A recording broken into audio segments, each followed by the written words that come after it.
Good morning and welcome everybody to a special lunchtime live. Well, actually, it's more like close to breakfast probably in the next few hours. Anyway, it is just after 12:40 in the a.m. here on November 11th, 2025. Today is the Veterans Day, or also known as the Canadian Memorial Holiday, for all the veterans that fought in the wars, men and women, here in Canada. So today is their special day. So, as a fellow military man who only got to serve a short time, but back in the States as a naval man, I salute you all. So, thank you. Thank you for all your services, all the men and women in the Canadian forces, military forces there, and the ones that never came home. So, tell you what, let's just do a quick moment of silence. I'll take my glasses off.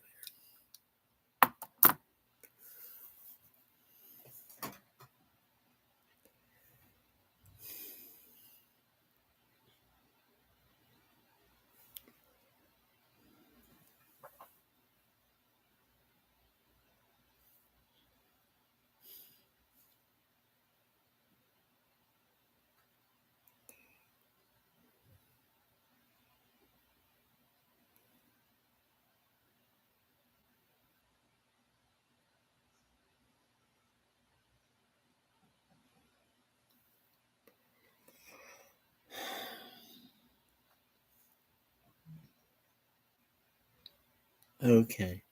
Thank you.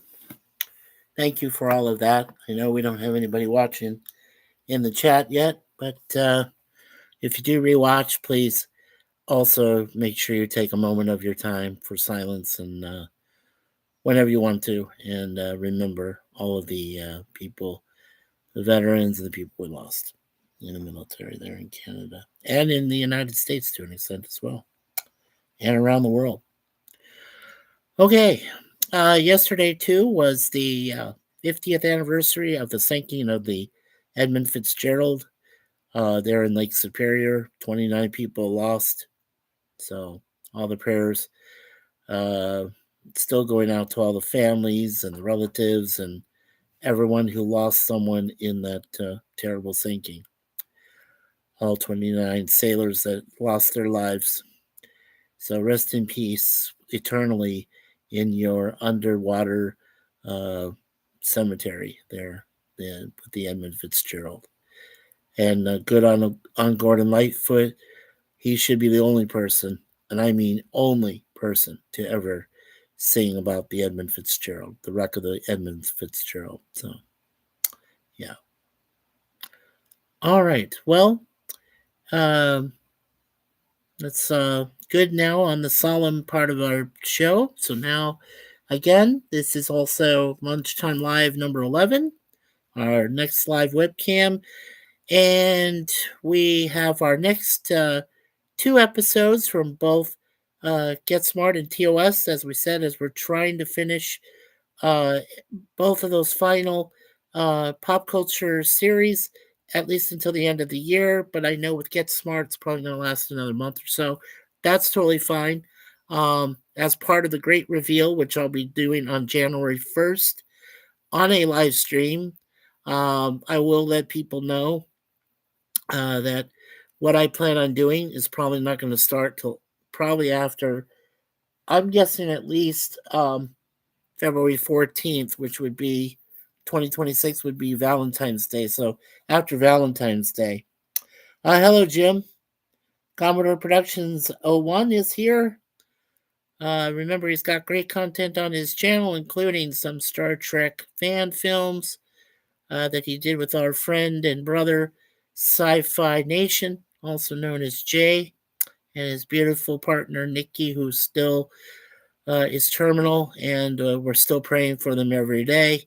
So that when Nikki is ready to join God, she'll join him in a very quiet and time, and we're all hoping for that. So make sure you check out Jim's landscape there and his Commodore Productions. Yeah, make sure that you hit the subscribe button tonight. Don't forget, of course, if you do subscribe, make sure you hit that all notifications bell. I have it right here. There you go. That was also a ring for all those sailors, too, from the Edmund Fitzgerald. So I rang that for them as well, and for all the veterans we lost here in Canada.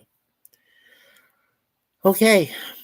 And yeah, don't forget to share it with your friends, family, and acquaintances. And of course, don't forget also to, hit the like button if you like it tonight, if you appreciate this video. And hello, Captain Infinity Time Travel Police, our buddy over there in New Zealand. And he's got coffee. Okay, well, I have soda. So toast to everybody there in the chat that's doing the coffee or the soda or the tea or any bit. Try to stay awake. Okay. All right. So, like I said, we're doing season 3. We're now working on episodes 5 and 6 of both Get Smart and TOS. And since we got 3 people watching, which is cool, we do have already 1 like, so very cool. All right. So let me go ahead and pull that up, and we'll get right to it. Try to get it as much as or fast as possible. All right. I hope everybody's doing all right tonight. It's been a rough couple days. We don't know how Jay Aldrich, wife's doing, Leanna, but I heard that she's doing okay. She's starting to improve. I guess there was some good news from her cardiologist. So that's good on that home front. We know about Nikki and Jay over there in Michigania. Also Larry and his wife Diane and Tyler. We know that Larry is doing all right and he's improving every day. So we keep praying for them, everybody, making sure they're doing well. And then of course my Suzanne is still waiting for her notification from the hospital of when she's supposed to go in for her first knee operation, which is on her right knee. So yeah, that's we've still been waiting for that. She must be on a very long waiting list, which I don't like it. I don't like that.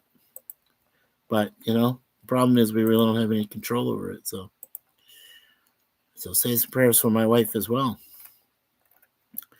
Okay, so the 2 episodes we're looking at for this day on Tuesday, we're looking at, first of all, episode 5, Maxwell's Smart Private Eye, which aired first on Saturday, October 21st, 1967.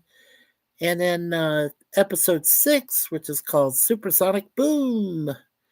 And that premiered the following Saturday, October 28th, 1967. The first episode got an 8.1 out of 10 from 220 people. So far I've seen it. So yes, I agree with the B grade. And then the other one had 7.5 out of 10 from 206 people that have seen it, second episode. So yeah, I'm really just going to say probably a B minus on that one. Yeah, a little bit above a C plus there, because that was pretty cool. Okay. Let's see. So we'll go with the first one here. And in this episode, Max is moonlighting as a private investigator when cutbacks hit control. The director of this episode was Bruce Bilson. The writer was Elroy Schwartz. I believe Elroy was related to Sherwood Schwartz, who did Gilligan's Island, among other things. So, of course, it did feature Don Adams, Barbara Feldon, Edward Platt, the usual characters. One man who calls himself the Fat Man is played by Barry Kruger, and the Little Man is played by Philip Roth. So what we'll do is we'll take a look at Barry and we'll look at Phil. Cool. The Fat Man and the Little Man in this episode. I know, baby. Okay. During the opening scene, a page is broadcast for Mr. Buck Henry. Please claim your poodle at the baggage counter. Mr. Buck Henry, your poodle is waiting. Of course, Buck Henry is one of the creators of Get Smart.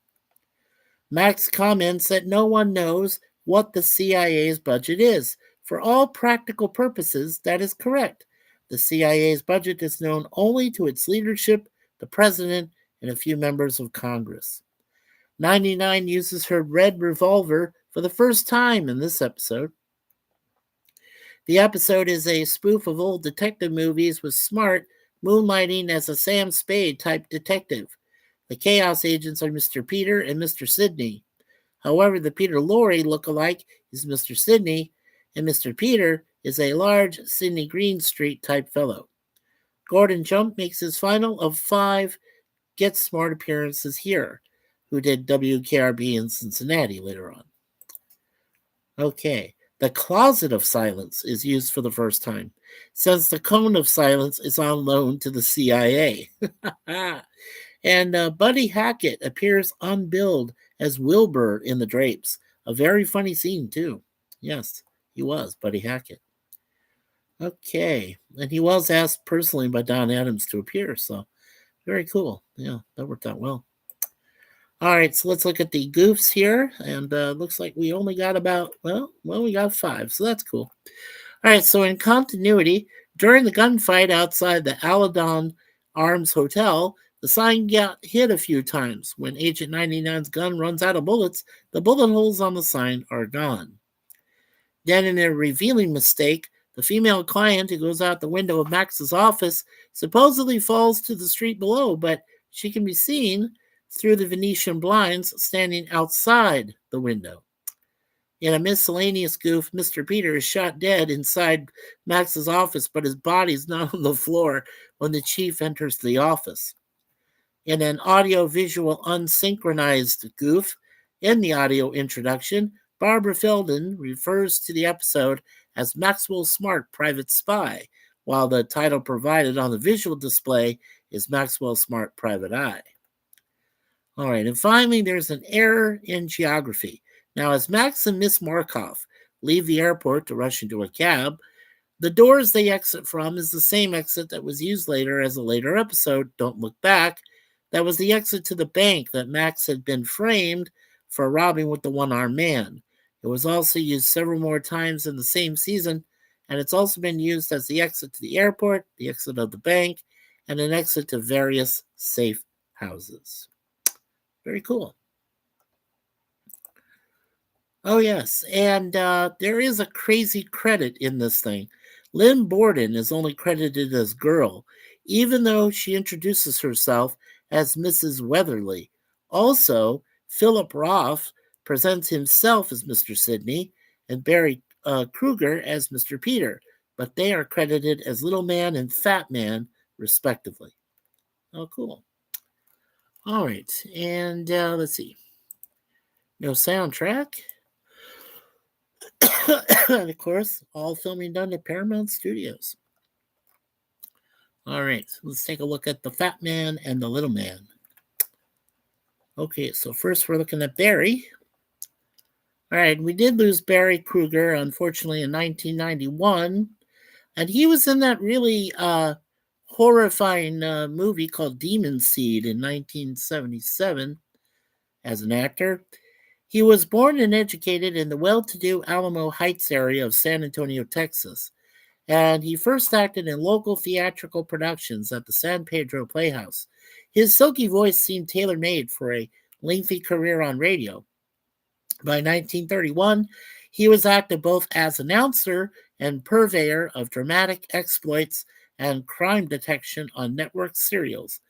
After being signed by CBS in 1936, he carved out a very lucrative career on the airwaves in anthologies like Inner Sanctum and Orson Welles' Mystery Theater of the Air, which means he also worked on the War of the Worlds broadcast in 1938 that scared the nation, so on the radio. So he was born October 16th, 1912. He died January 4th, 1991, at the age of 78. All right. And let's see. He is known in 1950. He played the role of Packett in Gun Crazy. In 1955, he was in a movie called Blood Alley where he played Old Thane. Excuse me. In 1961, he was in Atlantis, the Lost Continent movie, where he played a surgeon. And in one episode of The Man from Uncle, which was season 1, episode 15, called The Deadly Decoy Affair, in 1965, he played a role called Frame, which is interesting. Okay. All right. And finally, we were just talking about Gordon Jump, who worked in WKRP in Cincinnati. Well, Barry here was a Mr. Eisenhower, but his role was uncredited, or I mean, his name was uncredited. But that was for one episode in 1978, and it was called Season 1, Episode 6, Bailey's Show. Bailey being that one of the ladies there in the Oh, and then I did mention the Demon Seed, so I should mention he played Petrosian in that in 1977. Cool. All right, so rest in peace there, Barry Kruger. Now we'll take a look at the other gentleman here. All right, Philip Roth. Okay, we did lose Philip Roth in 2002. Not only was he an actor, but it says he was a Hollywood executive. Okay. Veteran character actor. He was born in Kansas City, Missouri. Roth did serve in the Army during World War II. There we go. We salute you, Phil. Then he moved to New York City, where he began studying acting with Lee Strasberg. Roth was reportedly the only person to do a scene with Marilyn Monroe at the Actors Studio. He appeared in various stage roles before landing guest roles on various TV series. And his last appearance was in an independent film. I'll probably mention it, I'm sure. He was born July 30th, 1930, and he died July 15th, 9 days later after his birthday in 2002. So he was 72 years old. Okay, let's see. All right, so in 1970, he was in the movie Catch 22 as a doctor. In 1972, he was in What's Up, Doc as Mr. Jones.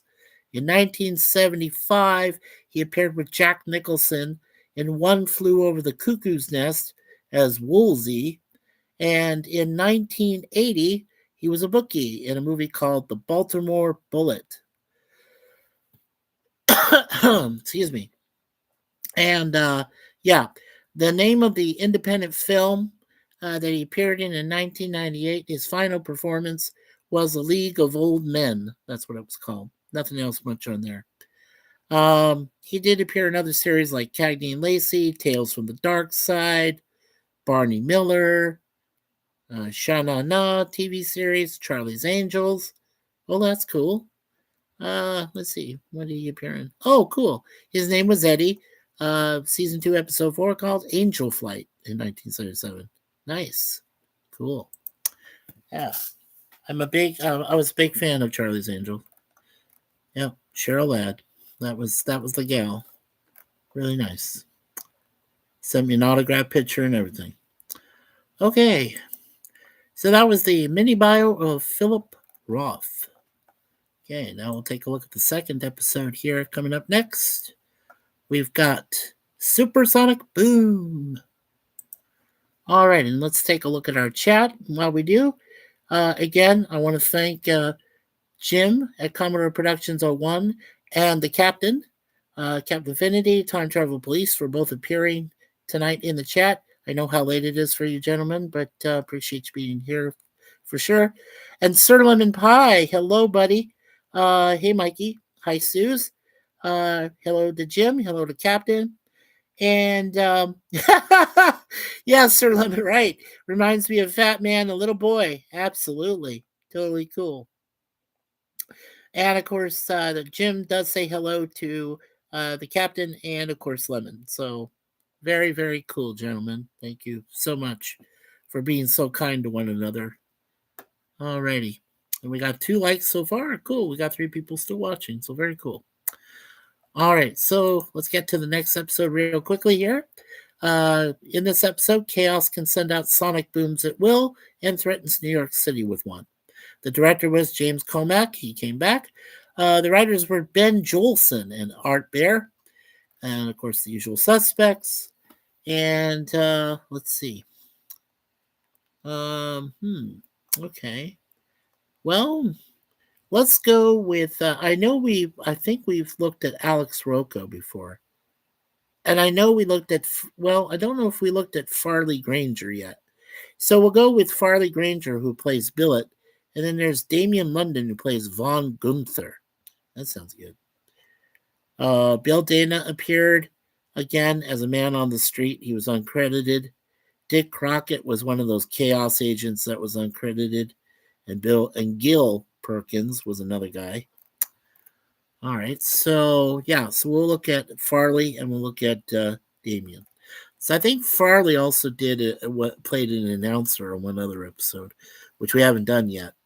I think that was the one with what was that guy from F Troop? Not the one guy, but the other one. Oh, I'll figure it out later. Anyway, let's see here. Trivia. All right. Actor Bill Dana makes a cameo appearance as a man in the street. He is a brother of series composer and conductor Irving Zafmary, who did the theme song for Get Smart. Dana would be brought in as 99's control partner for Season 5's Ice Station Siegfried in 1969, as Don Adams refused to participate, deeming the episode as a poor retread of Season 4's Schwartz Island in 1968. This episode was directed by James Comack, and like we said, he would later appear as Uncle Norman on ABC's The Courtship of Eddie's Father from 1969, which featured Bill Bixby and Brandon played the kid. All right. Let's see. There is only 2 goofs in this one. Recorded continuity goof in the car wash. Max and 99 are getting soaked with suds, but they reach the dryer area, and in one shot, you see the interior of the car is sudless. There is a cutaway, and when they cut back, the car is filled with suds. And in an factual error, if sound travels at 1,100 feet per second, and control headquarters is 10 miles from the car wash, which is 52,800 feet, 1 mile is 5,280 feet, it would take the sonic boom 48 seconds to reach control headquarters. It took only a couple seconds after the chaos agent pushed the firing button. Interesting. Alrighty. And let's see. And there we go. Paramount Studios.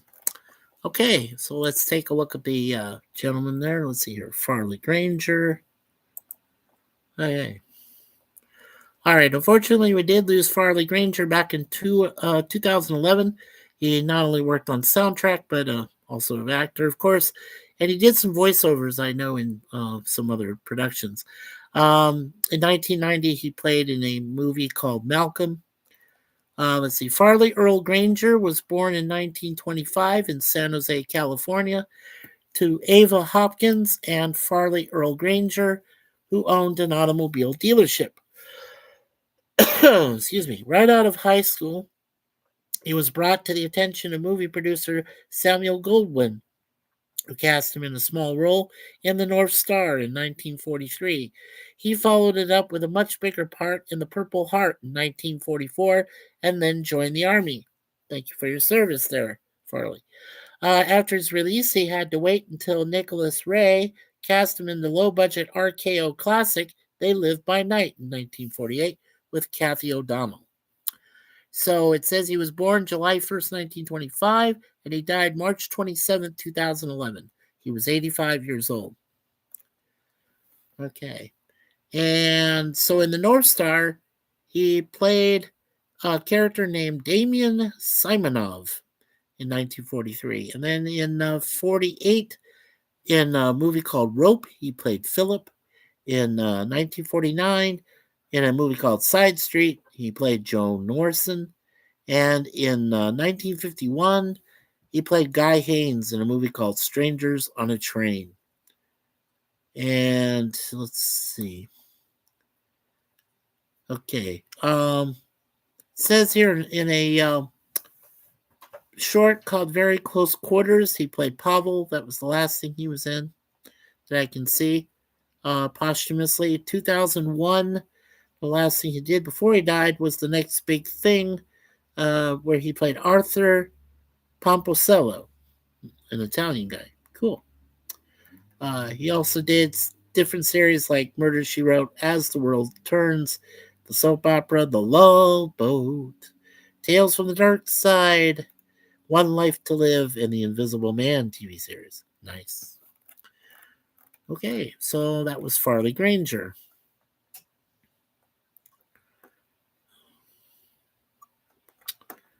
All right. Okay, now we'll take a look at Damian London. All right. We did lose Damian London only 3 years ago in 2022 as an actor. He was Chicago born, and Damian London began acting in early television in New York at the age of 16. He signed his first contract by pretending to be 21. Auditioning for his screen debut as a Yahtzee youth, he also pretended, see how I said that? He also pretended to be able to speak fluent German, but ended up memorizing his lines, being assisted in the correct pronunciation by Germans who owned a local greengrocer. And amazingly, he pulled that off. He was born November 12th, 1931, and he died November 19th, a week after his birthday in 2022. So he did die at the age of 91. Okay. And a couple things he's known for. According to the IMDb background information, he was in season 2, episode 6, called Casablanca, but he was uncredited in 66. He played Dr. Pliny. And then, of course, he did his last role here in Supersonic Boom as Von Gunther. Okay. And then he was a guide for the married man as a lone male diner in 1967. He was in that movie. He appeared in Mannix, one episode as Maury. And that was a season 4, episode 2, One for the Lady in 70. There. Okay. And it says here that he did appear in about 9 episodes of Babylon 5 from 94 to 98. Very cool. Let's see. Season 1, episode 21, The Quality of Mercy as a Centauri senator. In season 3, episode 12, he was another Centauri official in Sick Transit Veer. In season 4, he appeared in 4 episodes. He appeared in season 4, episode 1, The Hour of the Wolf. And season 4, episode 2, Whatever Happened to Mr. Garibaldi. Season 4, episode 6, Into the Fire. And season 4, episode 7, Epiphanies, where he played a minister. And finally, he appeared for 3 more times in season 5. Episode 9, he was in The Kingdom of the Blind as a regent.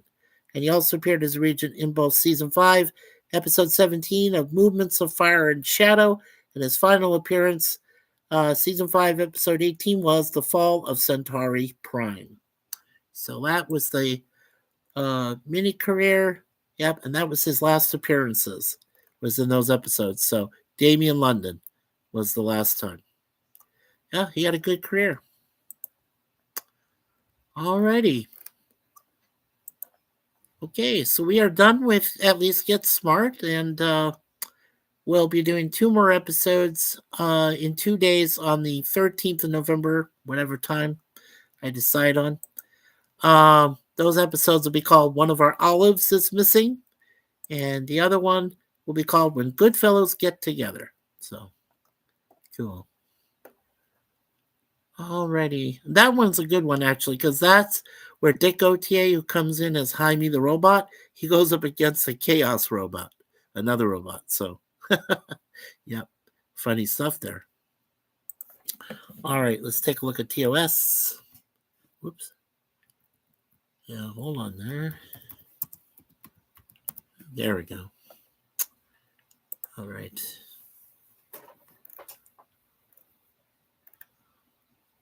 Okay, and as you know, we're into the third season of this as well. And it's 5 and 6. Okay, so we're looking at season 3, episode 5. Is there in truth no beauty? Which air date was Friday, October 18th, 1968. And of course, that was the lovely telepath Miranda, played by Diana Muldaur. And that got a pretty low grade. I don't know, 6.9 out of 10 from over 3,600 people plus that have seen it. That was a C. I actually liked it, so I gave it a grade up. I gave it a B. I did like that episode. Same thing for Spectre of the Gun, which premiered the following Friday, October 25th of 68. That got 7.2 out of 10 from over 3,800 people. So again, I raised that to a B. So both of those episodes got a B for me, definitely. Okay, so let's see here. Let's go to episode 5 here. We'll go on that here in a minute. Let's see what we got in the chat going on. Let's see. Whoops. Hello. Hold on. Okay, I had to fix something there. Sorry about that, folks. Okay. Let's see. All right, Captain Infinity says here that the live view of Back to the Future is scheduled for 22nd November. Thank you, Captain. I hope to be there for you for that. Jay Aldridge, Brother Jay. Hello, buddy. He says, oh, howdy. I'm just so proud to be here. Oh, that's spooky. What? I was just listening to Have Some Fun on the Bayou. Yeah. Oh. And Brother Jay showed up. Yep. Mm-hmm. Weird. Sir Lemon says hello to Jay. And hello, Jay, from Jim. Jay says, I couldn't sleep. It's too cold for my taste. I got Leanna wrapped up tight with multiple blankets and a fire going in the fireplace in the bedroom and one going in the living room. Well, I'm sorry, it's very cold for there, Jay. We have snow on the ground, and right now it is cold weather is going on. So we're in our low 20s right now. And we've got a little mini heater on here in the apartment. Sir Lemon, howdy, one and all. Kevin's Theme Park. Hello, Kevin's Theme Park Adventures. Good to see you, my friend Kevin. Brother Kevin, he says, hey, Mikey. Hey, Jim. And he says hello to Jay. And he also says, Jim says hello to Kevin. And Kevin says, hey, Lemon. And Jay says, Brother Kevin, howdy. Kevin is waving. Waving to you there, too, Kevin. He says hello to the captain. Hey. Lemon says, hi, Kevin. And Captain Infinity is saluting him with a martini. I hope that's shaken, not stirred, Captain. Just kidding. Greetings, Kevin. And so hot here. Oh, I'm so sad, dude. Seriously, Captain. I am sad for you, my friend. Yeah, I know you guys are into summer. Commodore says, my temp is 21. Oh, yikes. Jim, you freeze dryer. No. Get the dogs to dog pile you so that you can have some extra blankets. You got to use the dogs as extra blankets. They got the fur. They can cover you, my friend. Kevin is laughing. Kevin's still laughing. Okay. Oh, man, Kevin. All right. Let's see. We got 4 likes. We got 4 people watching. Very cool. Very cool. I appreciate that, folks. I really do. Okay. So as you know, lovely telepath Miranda is aid to Ambassador Kolos in a box to stop insanity when humans see Medusans. She rejects Larry, a designer of Enterprise, and senses murderous intent nearby. Interesting. All right, this episode was directed by Ralph Sinensky, and the writers were Jean Lisette Eroest and Arthur H. Singer. And of course, it featured Shatner, Nimoy, Kelly, as I said, Diana Muldaur, so as Dr. Miranda Jones, and David Frankham as Larry Marvick. So we'll actually take a look at those 2 guys, or guy and gal. Uh, the episode also still features Scotty, Sulu, Uhura, Chekhov, and let's see. Yeah, that's pretty much it. And we got a lot of other people, and they're all uncredited. So, all right. So let's take a look at the trivia. As we said, we're only going to concentrate on the main trivia questions or trivia answers here. Okay. Diana Muldaur was given a dark wig to wear for the role of Miranda. This was largely to help distinguish the character from her previous guest role as Dr. Anne Mulhall in Return to Tomorrow from 1968. Although often cited by some fans as evidence of a larger message in Star Trek, the IDIC, or the Infinite Diversity in Infinite Combinations, medallion that Spock wears during the dinner scene, had much baser origins. Leonard Nimoy was originally supposed to give a lengthy speech about the medallion and what it represented. Nimoy found the speech completely unsuited to the plot and refused to say the lines until he got an explanation from producer Gene Roddenberry, who had the lines and the use of the medallion inserted into the script. Roddenberry came to the set and admitted to Nimoy that he was selling the IDIC medallions through his personal marketing company, Lincoln Enterprises, and inserted the scene about the IDIC purely as product placement to generate sales. Nimoy ultimately refused to say the lines, and instead, the scene was rewritten with Captain Kirk and other characters commenting on Spock's wearing of the medallion instead. This episode included a rare glimpse of the seldom seen left side of the bridge opposite the turbolift. The episode title is from a poem by the 17th century English poet and clergyman George Herbert. From his poem Jordan, line 2, who says that fictions only and false hair become a verse? Is there in truth no beauty? The name Kolos is pronounced Kolos, a reference to the Greek word kalos, which means beauty. Oh, cool. All right, as you know, we don't do the goofs. Don't see any crazy credits. Let's see what else we have here. Okay. And you know about Alexander Courage, Lily G. Norman, of course, saying the you all know that. Okay. Let's look at the filming and production.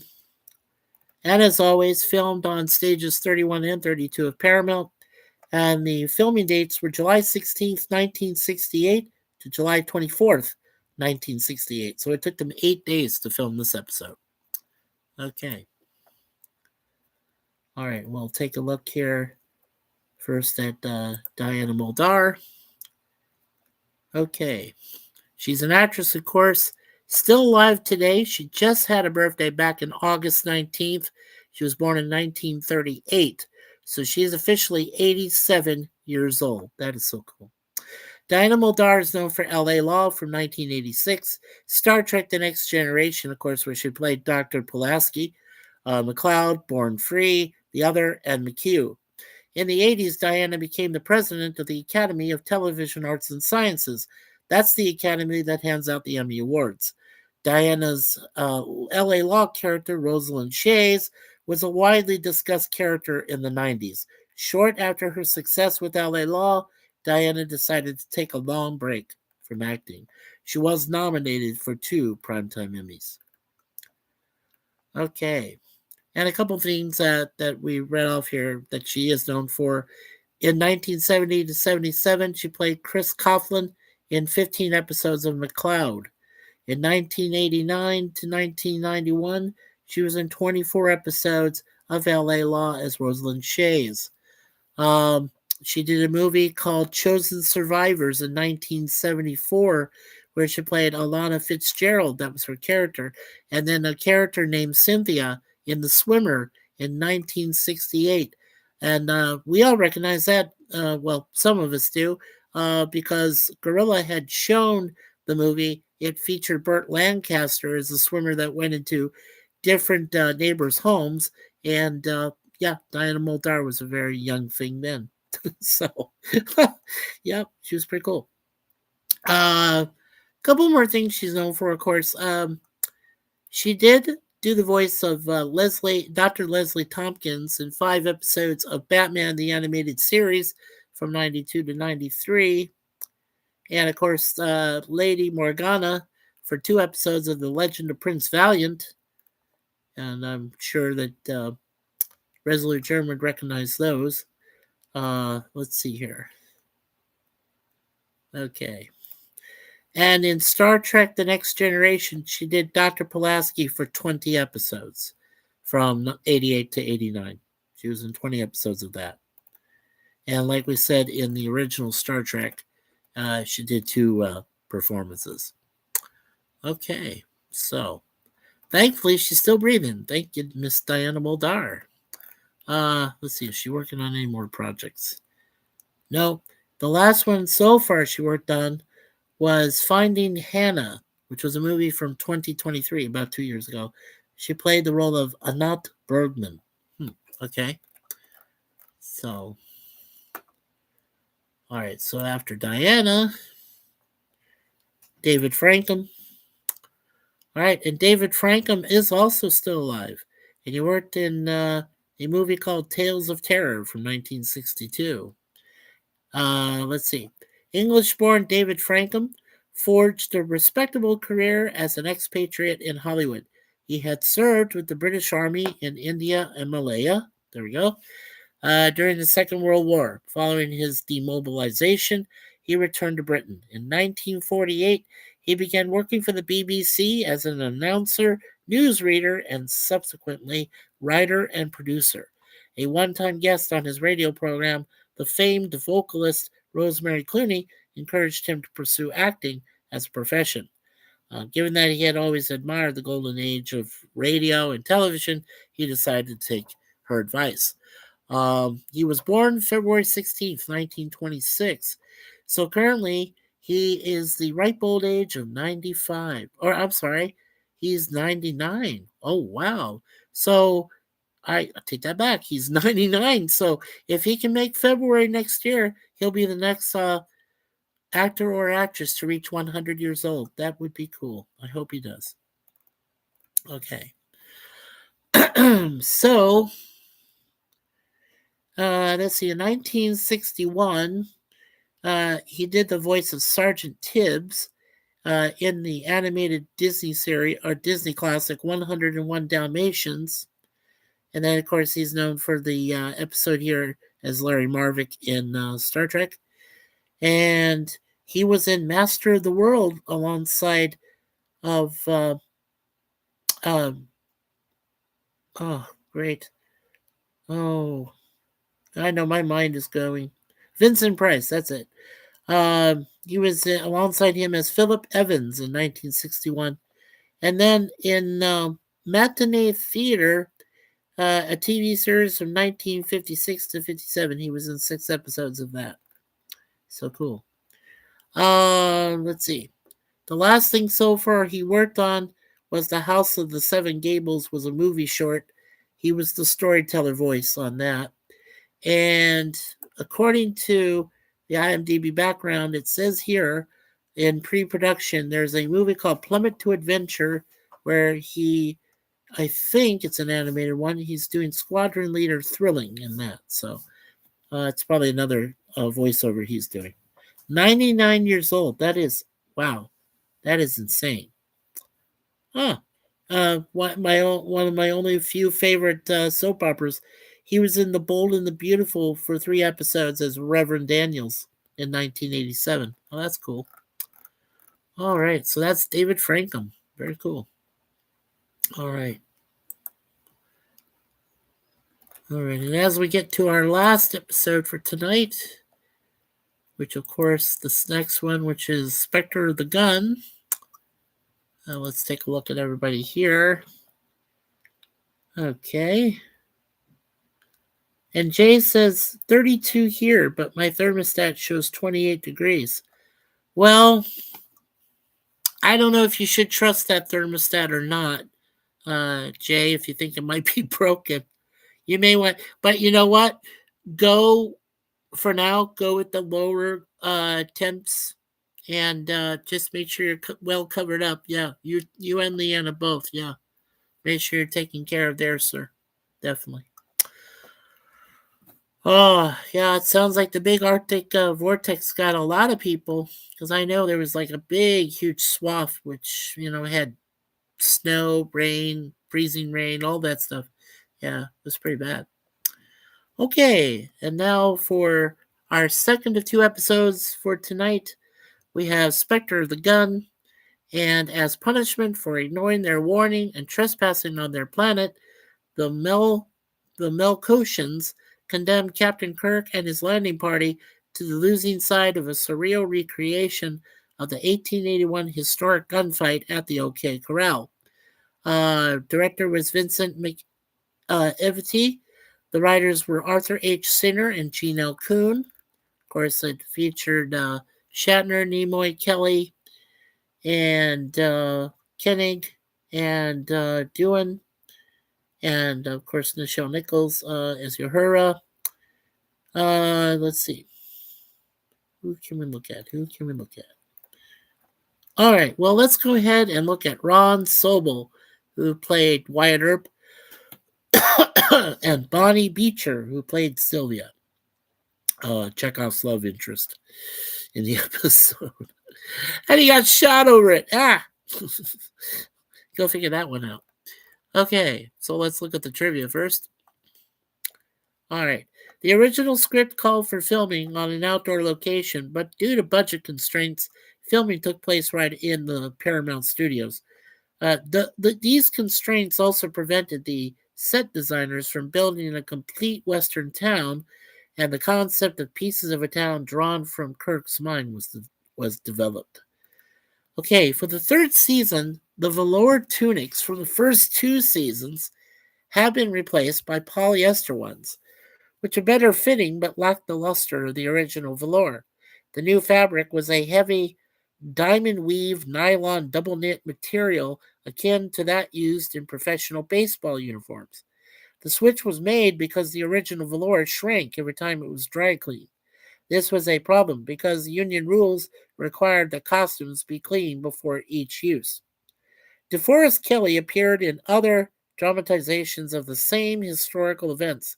He played Ike Clanton in the gunfight at the OK Corral, October 26, 1881. The movie was in 1955.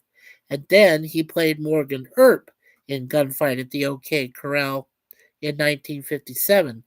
He was also offered a role in Hour of the Gun in 1967. This episode is named after, but had to decline due to his Star Trek commitment. Gene Roddenberry originally wanted to film Spectre of the Gun about the gunfight at the OK Corral in Arizona, either at the old Tucson Studios in Tucson, Arizona, or at Apache Land Studios in Apache Junction, Arizona.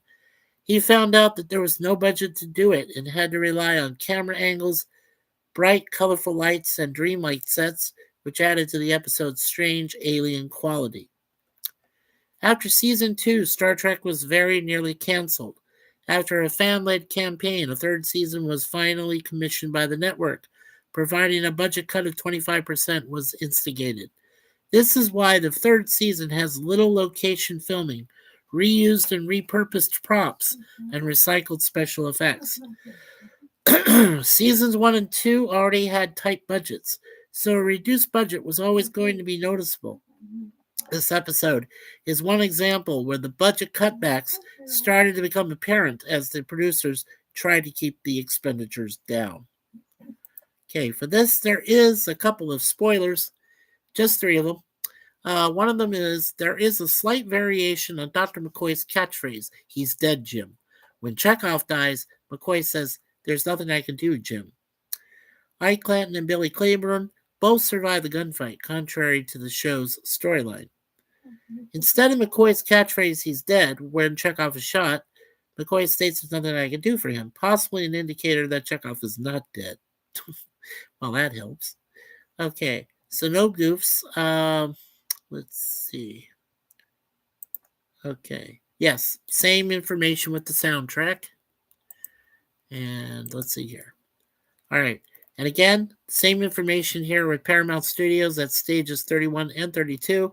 And the filming dates were May 23rd, 1968 to May 31st, 1968. So this one also took 8 days to film. Okay. And now we'll go ahead and take a look at the two we mentioned, Ron Sobel and Bonnie Beecher. Okay, we'll look at Ron first. Okay, we did lose Ron Sobel back in 2002 as an actor. He was born on March 28th, 1928 in Chicago, Illinois, and he was known for True Grit in 1969, with the great John Wayne. Of course, Star Trek and Papillon, as I mentioned, with Steve McQueen and Dustin Hoffman in 1973. He was married to Eleanor Fogel. He died on May 2nd, 2002, in Los Angeles. He was 74 years old. Okay. In True Grit, in 1969, he played the role of Captain Boots Finch. In Papillon, he played the role of Santini in 73. And then, of course, Wyatt Earp in this episode. And in 1970, he was in Chisholm. I believe that's another John Wayne film, and he played Charlie Baudry in that one. Okay. And the last thing he was credited with before he died, he played a judge. He was uncredited in the credits, but it was Deuce Bigelow, Male Gigolo, with Roy Schneider from SNL. So that was his very last role. Okay, so that was Ron Sobel's mini bio. Rest in peace. Now we'll look at Bonnie Beecher. Okay, and Bonnie Beecher is happily still alive. She was born April 25th, 1941, so she is the ripe old age of 84. How cool. And she was born on that date in Minneapolis, Minnesota. And an actress known for Burke's Law in 1963, this episode here in Star Trek, and The Twilight Zone in 1959. She has been married to Wavy Gravy since. Is that a real name? Wow. Married to Wavy Gravy since 1965. They have one child. That is hilarious. I've never heard of an actor by that name. Interesting. Okay, so in Burke's Law, she played Bunny number 7, and this was in season 2, episode 31, called Who Killed the Grand Piano from 65. And then, of course, this episode is Sylvia. Then back in 64, it says, actually, she was in season 5, episode 34, called Come Wander With Me. She played Mary Rachel in that. So I think they got the dates wrong. All right, and then in the Invaders TV series, she was a Mrs. Brandon from season 1, episode 1, the very first episode of the Invaders in 67, called Beachhead. Nice. Excuse me. Okay, and I guess she retired early because the last thing I see here, she was only in a couple of series and movies. Looks like Gloria Granowski in 1968 was a TV series called The Outsider. That was her character. And the episode from season 1, episode 8 was called The $20,000 Carrot. That's Gloria Granowski. Interesting. Alrighty, well, cool. So Bonnie Beecher is still alive. Wow, 84 years old. Interesting. Okay. All right, so that was all of our episodes for tonight from season 3.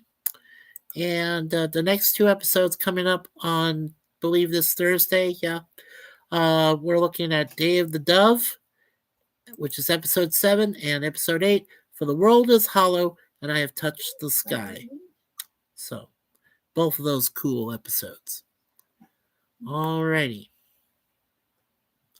Okay, so we're done there. Okay. And Finity says, Daniel.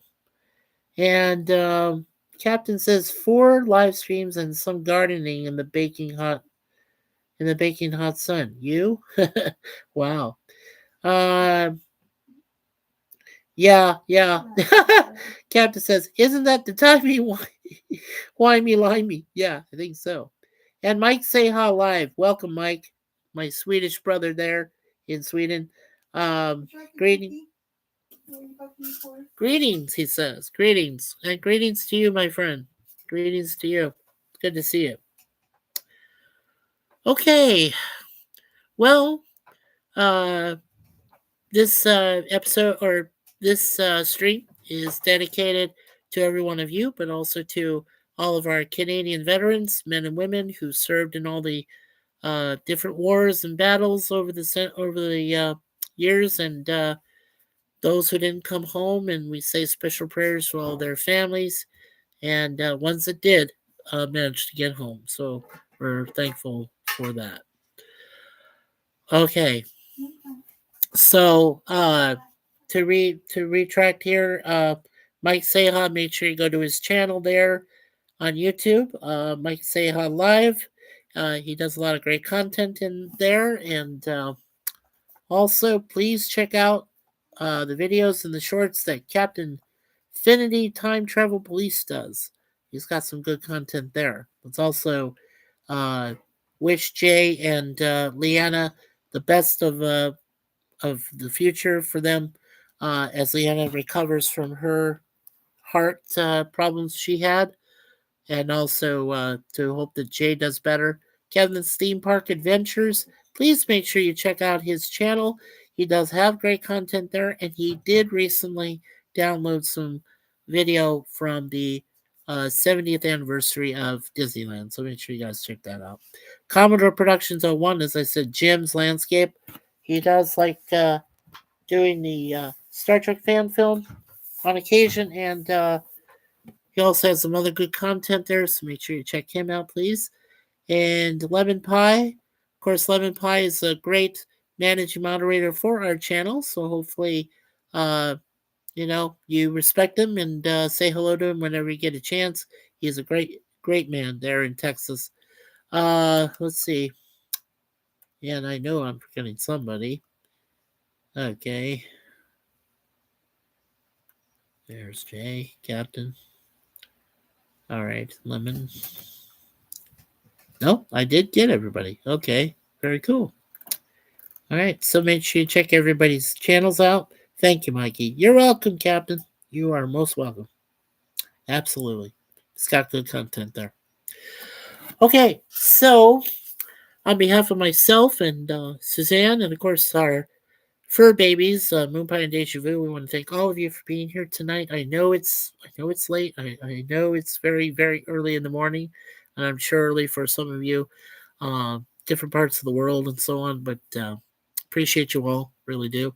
We got 5 likes already, 6 people that are still watching, so that's awesome. That is very cool. Uh, as my wife always says, leave everything in God's hands. As my brother Larry of Be Yourself Adventure says, always be yourself. And of course, what Brother Matt Arnold helped me out with was remember, you never know when you hear or see me next. So make sure you check me out wherever I am on YouTube, hanging out or doing stuff. And of course, wonderful Gene Siskel, formerly of the Chicago Tribune, and who was the best part of the two of Siskel and Ebert at the movies. Of course, he is gone now. Rest in peace. He has been for a while, but he always said, and now the aisle's closed, and his family was gracious enough in his foundation to allow me to say this. So every time, thank you so much. Thank you for that. Okay. All right. So remember to keep all the veterans, men and women, in your prayers today, or in your thoughts at least, during Canadian Memorial Day or the Remembrance Day here in Canada, if you're in Canada. Also, in about um, another 2 weeks, I believe. Yeah, in 2 weeks from today, on the 25th of November, is their Memorial Day there in the States. So make sure you remember the people there for that as well. All right, so Last but not least, as we always say here at ChattyBloggerMS, standing for Mikey Sues, we say, God bless America, God bless Canada, God bless Europe, and the rest of the world at large. And please remember, we only have one Earth, so make sure that you are doing your best to be the stewards and the guardians to help future generations enjoy this wonderful planet of ours, and to hope that we can all hope and pray that we can all make it to a fragile peace worldwide. And of course, peace from all of us here at the Chatty Blogger MS studios here in wonderful Scarborough, Southwest Ontario, Canada, just outside of Toronto. And as I said, we will be covering season 3, episodes 7 and 8 of both TOS and Get Smart in the coming days. Probably right around Thursday. If not Thursday, definitely Friday. But just kind of keep an eye out for it. Don't forget to hit that notification bell, the thing there. So you'll be aware of it when it comes out, either Thursday or Friday of this week. So, and then, one last thing I forgot to mention. We do have the Nostalgic Pod Blast is coming out on Saturday, the 15th of November. It's going to start at 5:35 p.m. Eastern, and we are speaking with Mark Malkov, who is the podcast and author of a channel that covers the life and times of the great Johnny Carson. So make sure you come and join us that Friday or Saturday afternoon. Also, please keep an eye out for Charlotte Nightstar, Agent Charlotte Nightstar, the werewolf. I believe she's trying to have 2 podcasts coming up this weekend. One for my brother Larry at Beers of Adventures to talk about music and so forth. And then also she's going to be talking to Ezra Carter on Sunday, I hope, on the 16th, where she's going to be talking about his career in Hollywood and things he's acted in and so on. So make sure you check all of those out for us this coming weekend. That's what I got planned so far. Okay. All right. So thank you all again for being here for us. And we appreciate you. We really do. And we always pray for everyone here. So on behalf of all of us, thank you again. God bless you all. And remember, catch us next time on Chatty Blogger MS. Oh, and happy Canadian Memorial Day, Remembrance Day everywhere.